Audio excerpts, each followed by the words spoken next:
Well, returning to one of our top stories, the Israeli suggestions of either forcibly transferring Palestinians from Gaza or cramping hundreds of thousands of them into a concentration zone in the ruins of Rafah in the south. Let's bring in Gideon Levy. He's a columnist for Haaretz, an Israeli news publication. He joins me now from Tel Aviv. Gideon, we're essentially looking at two forced displacement plans here. In your reading, is the White House on board? How much influence do they have over the details? I don't think they care so much. For sure not President Trump. You really think he cares about the Palestinians, about the suffer, about the international law, about moral questions, about minorities, about people who are starving and being relocated one time after the other? All those things don't interest him at all. And Israel, I think, has a carte blanche to go for this really terrific satanic program, which my only hope right now is that it will not be achievable and not implementable. But if yes, we are facing another huge crime of war.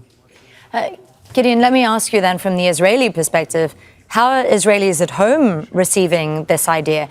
Given the history, the establishment of what essentially amounts to a concentration camp at the hands of Israel?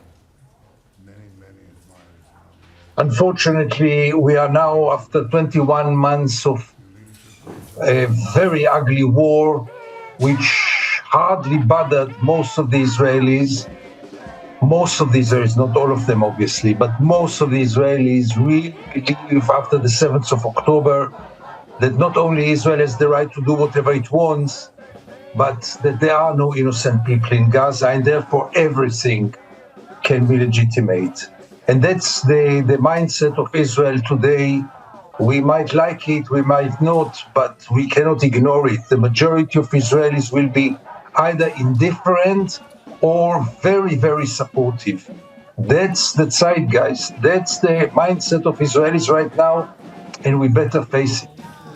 Well, let me ask you then, is there perhaps any concern at home that this is a clear violation of international law and would potentially make Israel a bit of a pariah? First of all, Israel is already a bit of a pariah, and the Israelis don't seem to be concerned as long as it doesn't touch them personally, as long as Israelis are not punished. There are first signs of real personal punishment. I must remind you, Anastasia, that the Prime Minister of Israel is wanted by the most important court in the world. And it doesn't seem to bother too many people. He goes to Washington and comes back safe and admired. And there is no problem with this. For many years, Israelis, again, not all of them, but the mainstream Israeli camp thinks that the international law does not apply over Israel. It is a very important tool, but Israel is a special case, and therefore Israel should ignore the international law. More than this, many think that the international law is another anti-Semitic tool against Israel. It's very hard to fight with this kind of brainwash, but this is what we are facing. Gideon, there's mounting pressure, though, on Netanyahu to reach some sort of a resolution, especially to bring the captives home and to end the war. We're seeing more deaths of Israeli soldiers, for instance. Is there worry that a proposal like this could scupper any sort of ceasefire negotiations?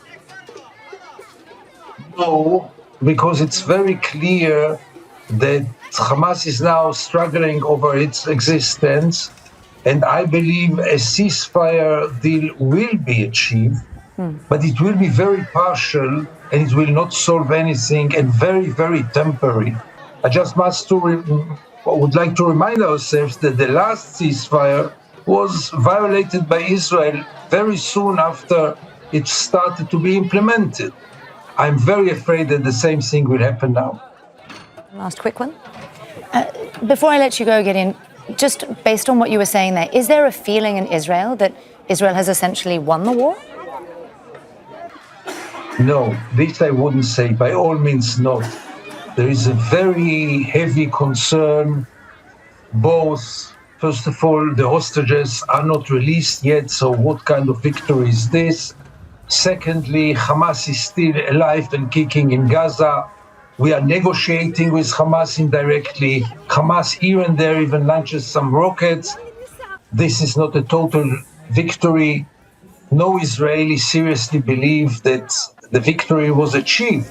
The problem is that many Israelis believe that another 20 bloody months will maybe bring this unachievable victory, and this is very dangerous. Gideon Levy there, a columnist for Haaretz. Thank you for joining us again on Al Jazeera, Gideon. Great to get your thoughts. Thank you. Make sure to subscribe to our channel to get the latest news from Al Jazeera.